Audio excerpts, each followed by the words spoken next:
buongiorno, siamo a Roma al Policlinico Agostino Gemelli con il professor Camillo Marra. Professore, grazie di essere con noi, è responsabile del servizio di neuropsicologia. Parliamo della malattia di Alzheimer, una malattia che sappiamo essere in forte aumento, anche legato chiaramente, immagino, all'aumentare dell'età della popolazione. Professore, qual è il meccanismo che è alla base della morte neuronale e quindi dell'atrofia cerebrale che è tipico dell'Alzheimer? Diciamo che la malattia d'Alzheimer è una delle forme di demenza ed è la più frequente a tutt'oggi, colpisce in Italia si presume circa 800.000 persone, sono affette da questa malattia rappresenta circa il 60% di tutte le forme di demenza, presente o in forma isolata o in comorbilità con altre patologie che possono essere anche quelle vascolari. È sicuramente una patologia che ha una eziologia forse incerta, un processo neuropatologico più certo. La malattia si ascrive soprattutto all'alterazione proteica di una proteina che è la beta-amiloide, l'alterazione soprattutto della trascrizione di questa proteina. Questa proteina precursore dell'amiloide, se clivata, tagliata, intendo dire, in siti errati, determina l'accumulo di una forma non solubile che si chiama beta-amiloide, che determina la formazione di placche. Queste placche amiloidee, prima in oligomeri, poi in forme veramente depositate, sono alla base della tossicità neuronale e quindi producono la morte neuronale con una cascata di eventi, tra cui appunto la riduzione della funzione neuronale, il distacco delle sinapsi e la perdita delle connessioni sinaptiche e la morte neuronale. È una malattia che ha una progressione piuttosto riconosciuta, parte soprattutto questa alterazione proteica e questa alterazione neuropatologica dalle zone ippocampali. Le zone ippocampali, questo termine si riferisce a delle zone cerebrali che sono soprattutto critiche per i processi della memoria di fissazione. Quindi la prima caratteristica che noi avremo in un paziente con questa patologia sarà l'incapacità di acquisire nuove informazioni, di ricordare fatti della vita recente, magari mantenendo, almeno nelle prime fasi, ancora il ricordo di fatti avvenuti negli anni trascorsi o nella vita più giovanile, cioè i fatti della memoria autobiografica. Però la perdita della capacità di ricordare nuovi eventi, di acquisire nuove informazioni, è quello che caratterizza le fasi iniziali. Poi, nella progressione del processo, vengono a essere compromesse un po' tutte le funzioni cognitive, poi viene colpito il linguaggio, soprattutto le funzioni trovare le parole, le funzioni della memoria semantica, che noi chiamiamo memoria semantica, e poi le funzioni visospaziali, prassiche, la capacità esecutiva, la capacità di pianificare gli atti fino alla perdita completa dell'autonomia. Che ruolo gioca la familiarità e quali possono essere invece i fattori di rischio? Questa è una domanda che spesso fanno i familiari perché sono una malattia che mette paura, indubbiamente, no? La familiarità ha un peso nell'esordio della malattia, ma ricordiamo sempre che la malattia d'Alzheimer è una malattia che al 95-98% è una malattia sporadica, quindi non a trasmissione familiare. Le forme familiari sono limitate al 2-3%, sono legate a delle alterazioni alleliche che colpiscono la proteina precursore dell'amiloide e due enzimi, due siti che trascrivono gli enzimi che sono appunto importanti per quei meccanismi di clivaggio di cui ho parlato prima, cioè le preseniline 1 e 2. Le forme giovanili sono spesso forme molto più precoci delle forme senili. Noi stabiliamo di solito un cut-off a 65 anni, definiamo le forme presenili prima dei 65 anni e le forme senili dopo i 65. Le forme presenili, cioè quelle che esordiscono prima dei 65 anni, possono essere a maggior rischio di trasmissione familiare, ma veramente la famiglia davvero sono anche forme che esordiscono intorno ai 40-45 anni e a volte anche prima. Sono però, ripeto, molto rare, ci devono essere almeno 2 generazioni colpite prima dei 65 anni per avere una alta percentuale di rischio di avere una anomalia genetica trasmissibile. Quindi in genere la malattia è sporadica. Si può fare prevenzione in qualche modo? E qui rientriamo appunto nella incerta eziologia che è alla base dello sviluppo, dell'innesco di questa proteina abnorme che è la beta-amiloide. Quali sono i fattori che fanno sì che a un certo punto si manifesti questo innesco e questa cascata? La prevenzione è uno degli aspetti più cruciali su cui si sta lavorando. Si pensa che aspetti alimentari, l'uso di particolari diete arricchite di antiossidanti, sia particolarmente importante come elemento preventivo o comunque ritardante l'evoluzione nei pazienti predisposti. Altro fattore che sembra molto importante è una ricca attività mentale e fisica nelle fasi giovanili e adulte. Avere un alto livello culturale, avere una mente curiosa, ricca, previene dall'insorgenza della malattia. Svolgere un'importante attività fisica motoria, è un fattore protettivo dall'evoluzione, dall'insorgenza della malattia. Non avere traumi cranici. Non aver avuto traumi cranici è un fattore particolarmente importante nel non avere l'evoluzione della malattia. Altri fattori che sono stati considerati come fattori di rischio e che possono forse essere modificati sono per esempio la presenza di rame libero, il rame non legato a una proteina che è la ceruloplasmina. Per esempio abbassare questi livelli di rame potrebbe avere un effetto preventivo dall'evoluzione della malattia. Quindi sono tante le cose su cui si sta studiando, ma nessuna certa. Nella vita quotidiana, il familiare come può accorgersi che quella piccola perdita di memoria, che in qualche modo è anche fisiologica in un anziano, invece è qualcosa di più importante, e quindi andare a fare un accertamento anche per valutare che tipo di demenza stiamo parlando? Questa è una domanda molto importante, perché noi siamo spesso soggetti a due ordini di eventi. Spesso pazienti troppo allarmati per sintomi inutili o poco rilevanti, e spesso parenti invece che tralasciano di prendere in considerazione sintomi che dovrebbero mettere in allarme perché il loro familiare magari ha superato gli 80 anni, ha 75-80 anni, e ritengono questi disturbi che vedono correlati all'età. Cosa bisogna dire per evitare di essere troppo allarmisti, ma anche di essere troppo superficiali? In genere le dimenticanze, il fatto di non ricordare quello che si è fatto nei giorni immediatamente precedenti, il ripetere le cose, avere delle anomie, non ricordare nomi di oggetti di uso comune, è una cosa che deve mettere in allarme. In genere questo deve mettere in allarme a qualsiasi età. Anche nelle fasi più avanzate di età, 80 anni, non sottovalutare questi sintomi e intervenire, anche perché prima si interviene più si può fare dal punto di vista terapeutico. Per arrivare a una diagnosi certa, quindi anche per escludere magari altre forme di demenza vascolare o altro, che tipo di accertamenti si possono fare? Stabiliti che ci sono questi segni d'allarme, il paziente, il parente del paziente, il paziente stesso, la prima cosa che devono fare è recarsi da uno specialista. Meglio sarebbe che il medico di medicina generale potesse percepire questi disturbi e inviare prontamente il paziente. I centri specialistici possono essere essenzialmente di ordine neurologico e geriatrico sul territorio italiano, ma anche alcuni centri per la demenza sono gestiti da personale specializzazione psichiatrica. L'esame di base per una diagnosi si basa su una visita neurologica, una visita internistica e soprattutto il primo passo è quello di eseguire una valutazione cognitiva, una valutazione neuropsicologica che ci faccia capire se il paziente poi ha veramente dei disturbi cognitivi reali, patologici per la sua età e per la sua scolarità. Se sono presenti questi disturbi, lì bisogna avviare poi a un certo punto una serie di accertamenti per capire qual è il processo alla base. Già l'esame neuropsicologico può essere indicativo della forma di patologia che può essere sottostante, cioè l'Alzheimer o altre forme di patologia.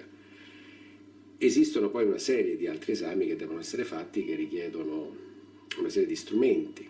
Le neuroimmagini sono quelle più importanti, quindi la risonanza magnetica cerebrale in primo luogo, ove possibile, è un esame importante, soprattutto se viene fatto con delle tecniche di volumetria che fanno vedere quanto sono grandi questi ippocampi, quanto sono alterati o quanto sono alterati nella loro struttura. Altri esami di maggiore interesse ultimamente, soprattutto per i nuovi criteri che sono stati descritti per la malattia, sono per esempio la ricerca nel liquor, nel liquido cefalorachidiano, attraverso una puntura lombare, di queste proteine alterate di cui ho parlato, cioè la beta-amiloide e la fosfotau, che se presenti in misura alterata possono essere indicative di questa patologia. Altri esami sono gli esami di PET, SPET cerebrale, cioè esami di medicina nucleare, che in particolare fanno vedere se le zone di perfusione è alterata, soprattutto con le tecniche PET, con fori desossiglucosio, se fanno vedere se queste zone alterate sono quelle tipiche della malattia.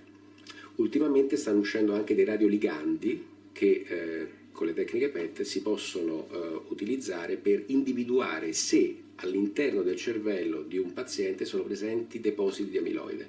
Questi radioligandi si vanno a fissare sull'amiloide cerebrale e sono in grado di identificare se il paziente è affetto realmente di una patologia amiloidea, cioè alzheimeriana.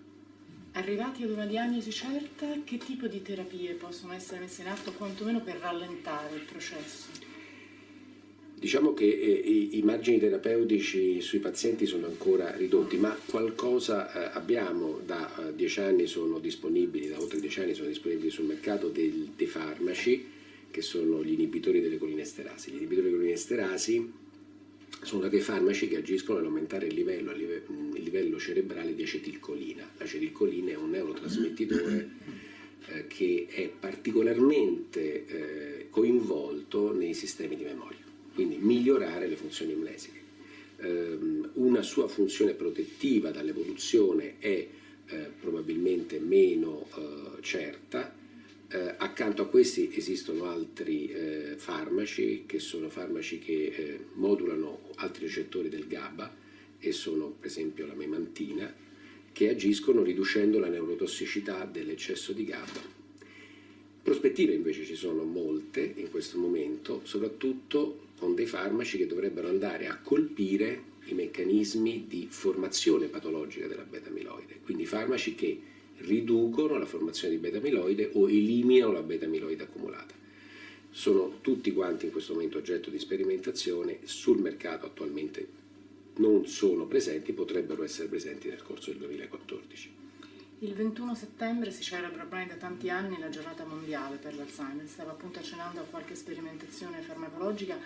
La ricerca in che altre strade si sta muovendo? Che prospettive ci sono anche di prevenzione piuttosto che di intervento precoce? La ricerca in questo momento si sta muovendo essenzialmente su 3 strade, cioè la ricerca farmacologica che era stata ferma rispetto agli ultimi anni, cerca di individuare nuovi farmaci a parte l'inibitore colinesterasi e la memantina, farmaci soprattutto che agiscono o come antigeni monoclonali nell'eliminare la beta-amiloide accumulata o inibiscono i fattori di trascrizione della beta-amiloide e l'errato clivaggio della beta-amiloide. Molti ne stanno uscendo, sperimentazioni si sono create negli ultimi 5 anni come se non se ne vedevano per esempio negli anni prima del 2008, quindi negli ultimi 5 anni c'è stato un fiorire di queste sperimentazioni dal punto di vista terapeutico e speriamo che qualcuna di queste porti dei frutti. Sono farmaci forse dotati di una maggiore tossicità rispetto a quelli che abbiamo a disposizione in questo momento, ma sono potenzialmente più efficaci. L'altro punto importante su cui si sta sviluppando è la possibilità di diagnosi precoce. Se vogliamo, fino a 10 anni fa la diagnosi poteva essere effettuata soltanto quando il paziente manifestava i primi sintomi. La diagnostica precoce dovrebbe permettere di individuare un eventuale potenziale rischio di patologia Alzheimer in pazienti che ancora non sono affetti dalla malattia. Per cui su questo, proprio come dicevo prima, i radioligandi dell'amiloide usati con le tecniche PET, l'uso di tecniche di liporali per vedere se sono alterate le proteine della beta-amiloide prima che esordisca la malattia sono un altro punto di ricerca. Noi dobbiamo pensare questo, che spesso quando noi vediamo la malattia nei primi sintomi, cioè disturbi di memoria, spesso il processo neuropatologico è già partito da almeno 10-15 anni.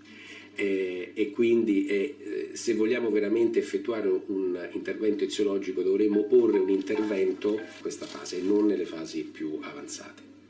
La malattia di Alzheimer è una malattia per così dire sociale, nel senso coinvolge il paziente, coinvolge la sua famiglia, coinvolge tutte le persone che sono intorno alla persona che si ammala. Vogliamo dare qualche consiglio alla famiglia per come rendere, diciamo così, la casa e l'ambiente a misura di un malato di Alzheimer, soprattutto nelle prime fasi in cui comunque c'è ancora in qualche modo una socialità e una possibilità di interazione? Dunque, la prima cosa che bisogna dire è che il trattamento farmacologico della patologia, come avete capito, in questa fase è veramente una parte minima. La gran parte di quello che può essere fatto per aiutare il paziente lo si può fare a casa. Bisogna evitare che il paziente perda di colpo tutte le sue capacità, bisogna fare in modo che il paziente, almeno nella fase iniziale, conservi un livello di autonomia, continui a fare le cose che ancora può fare, non togliergliele di mano perché poi quelle tolte non le riacquisirà più, continuargli a far svolgere le mansioni, magari sotto supervisione che svolgeva prima. E questo può essere faticoso perché è molto più facile, di fronte a una difficoltà da parte del parente, prendere mano nella cosa e toglierla dalla mano del proprio familiare, il che determina un'invalidità precoce rispetto a quella che sarebbe stata veramente il momento in cui si sarebbe sviluppata.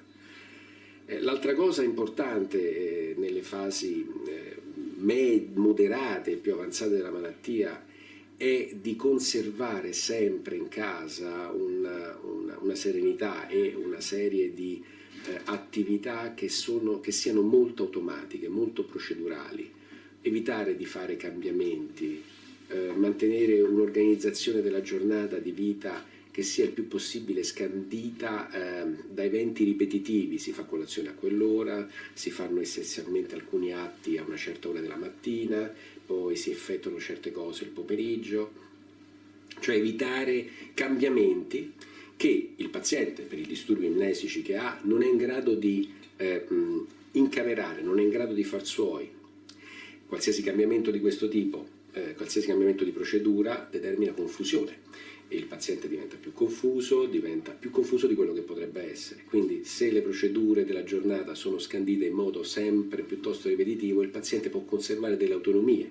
Se gliele cambiamo ogni volta diventa un vero disagio per il paziente. Altro fattore importante è la casa.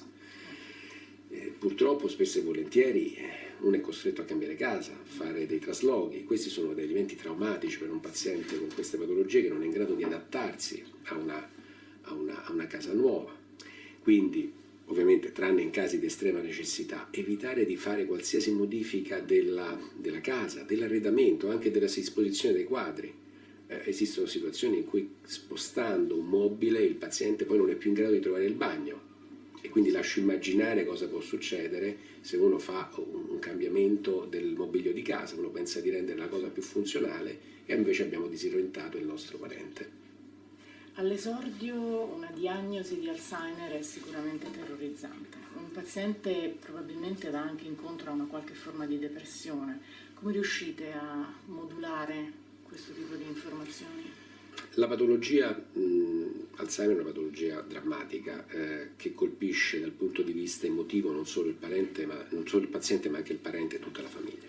La comunicazione della malattia viene fatta nella maggior parte dei casi, questo è il mio giudizio, e deve essere fatta in maniera soft ma deve essere comunicata al paziente, perché nelle fasi iniziali il paziente deve avere la possibilità di effettuare delle scelte quando ancora può, disporre delle proprie cose come meglio crede, e in una fase iniziale il rischio, almeno si parla di rischio, che il paziente possa sviluppare questa malattia deve essere comunicato.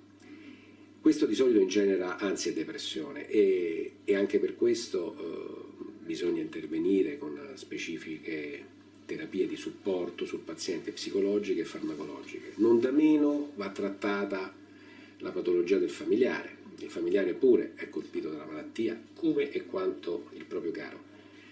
e va incontro a una alterazione comportamentale, emotiva, la vita nelle sue abitudini viene a essere stravolta spesso e spesso il parente ha bisogno anche qui di un supporto psicologico che noi effettuiamo con delle spesso terapie di gruppo, in cui esistono dei gruppi di ascolto per familiari di pazienti che sono spesso di aiuto, perché la condivisione poi delle difficoltà determina un autoaiuto tra i familiari. Però non nego che spesso e volentieri anche i familiari più forti incorrono proprio in episodi depressivi veri che possono a volte, se prolungati, necessitare di una terapia farmacologica. Parlava appunto del supporto psicologico ai familiari e soprattutto come si può aiutare una famiglia nella fase più avanzata, in cui magari ci sono anche degli episodi di aggressività, perché sappiamo che a volte l'Alzheimer porta anche a delle manifestazioni un po' estreme.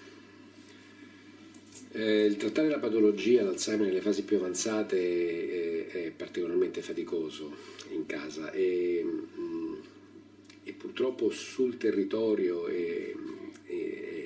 non esistono o esistono parzialmente e in maniera non omogenea sul territorio nazionale dei servizi di assistenza per i familiari.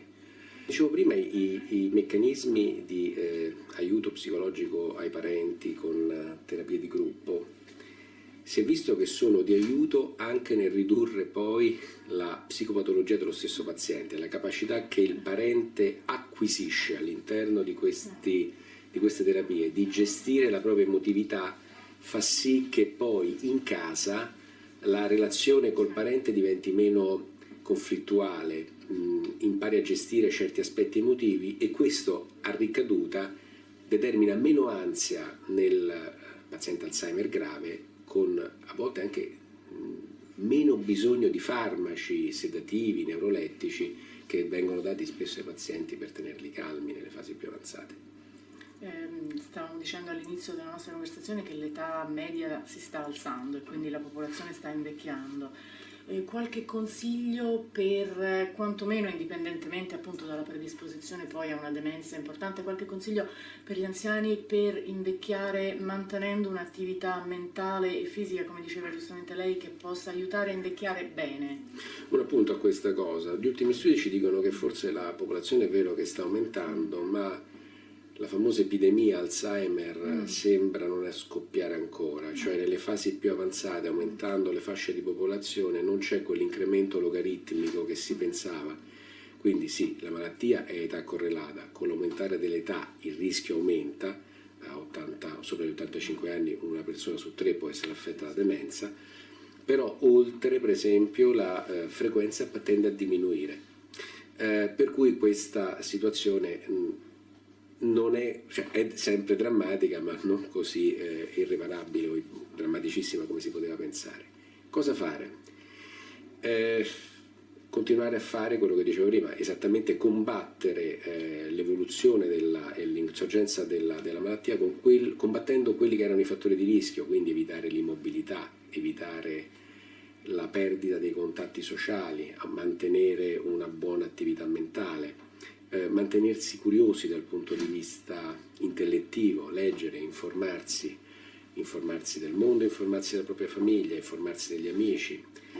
Questo è fondamentale. Mantenere anche una buona attività fisica, camminare, muoversi, fare anche a un'età avanzata delle passeggiate è fondamentale. Chiudersi in casa è sicuramente un fattore che può determinare prima l'insorgenza di una demenza. Delle demenze che rappresentano oggi, nella giornata mondiale dell'Alzheimer, ma non solo, uno dei grandi elementi di priorità del nostro sistema sociosanitario.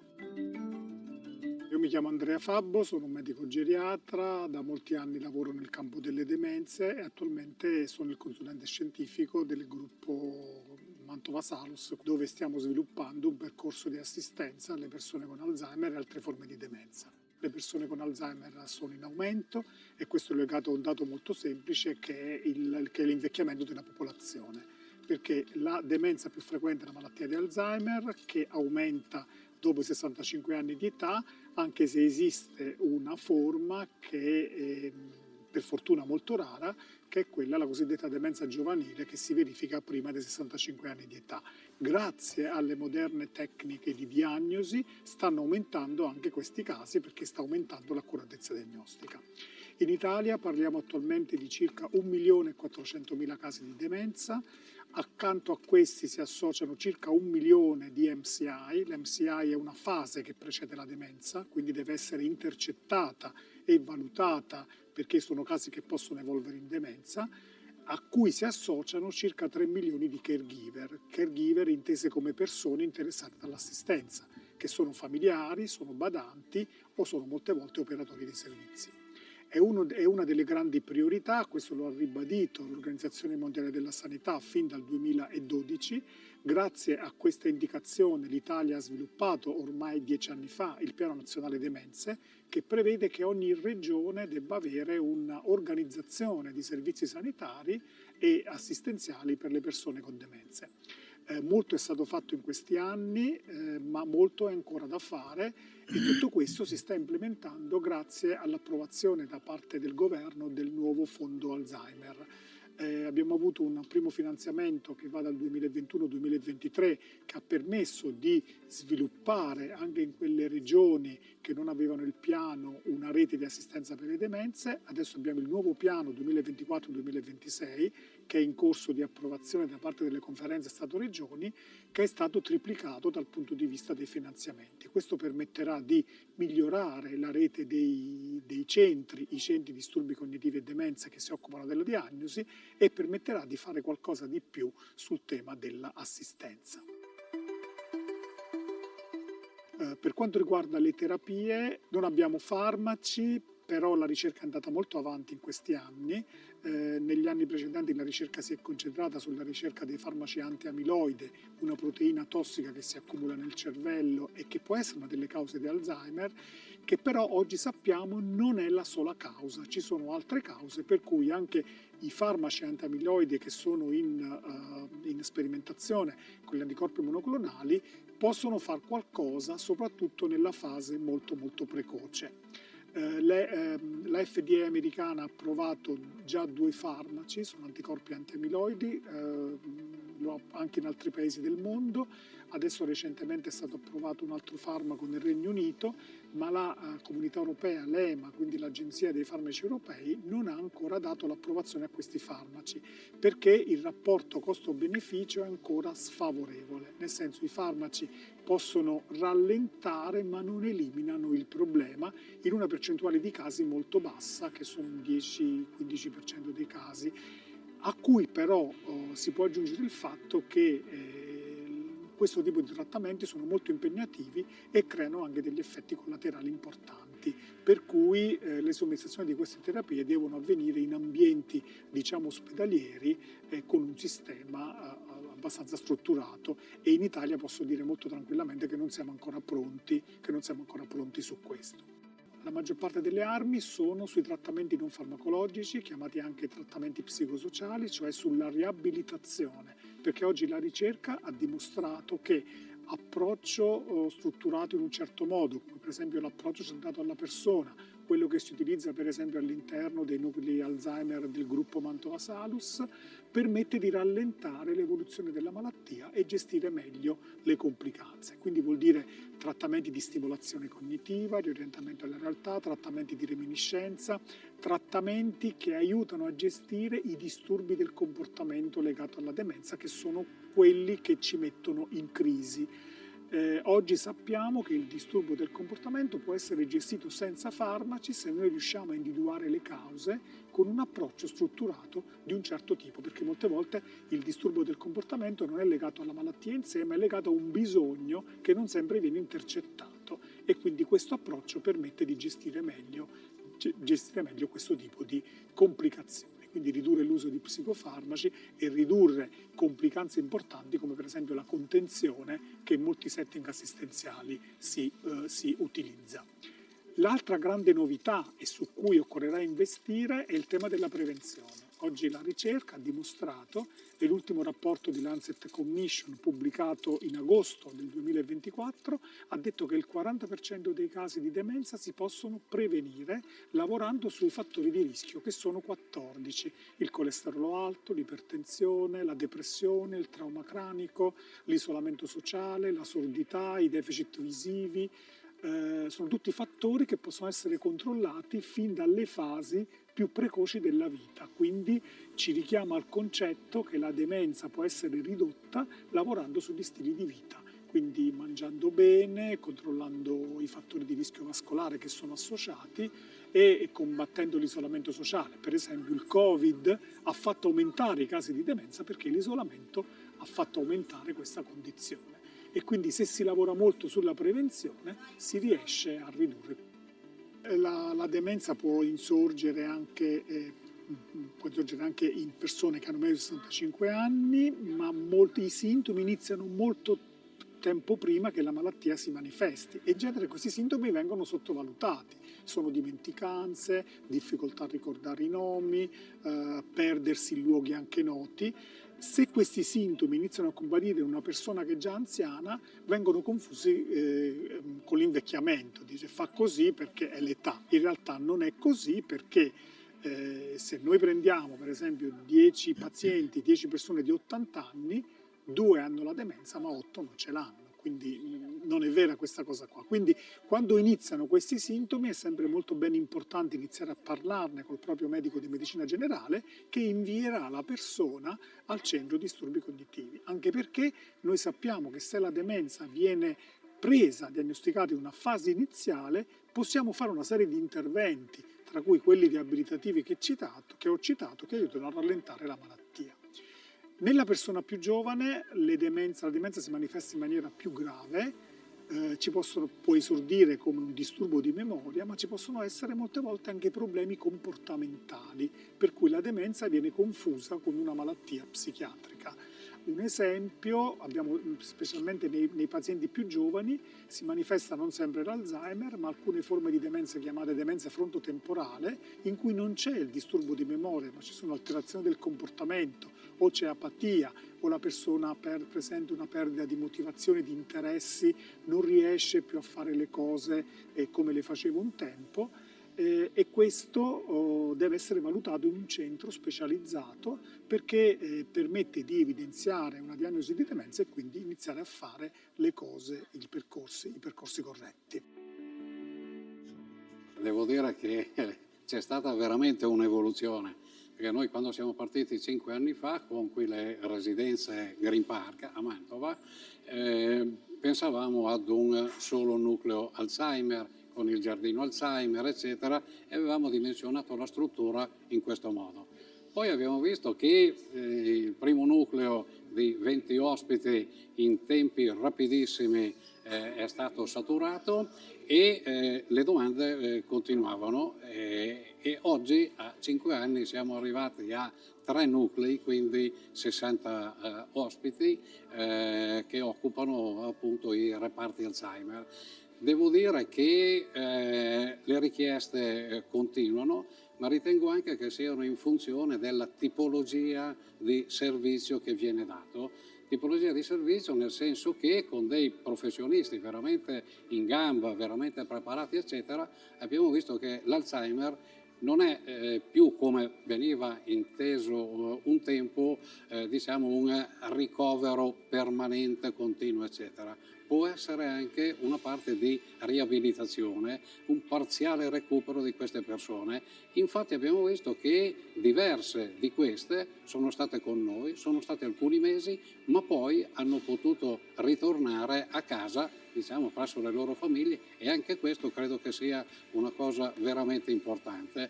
Ecco, poi altra cosa che io auspicherei, ma questo so che non sono l'unico ad avere, diciamo, queste aspettative, che veramente il vero Alzheimer certificato, eccetera, eccetera, possa diventare totalmente a carico del Servizio Sanitario Nazionale. So che ci stiamo lavorando in parecchi, non sarà un obiettivo che raggiungeremo, ma non è un obiettivo che vorremmo perdere di vista.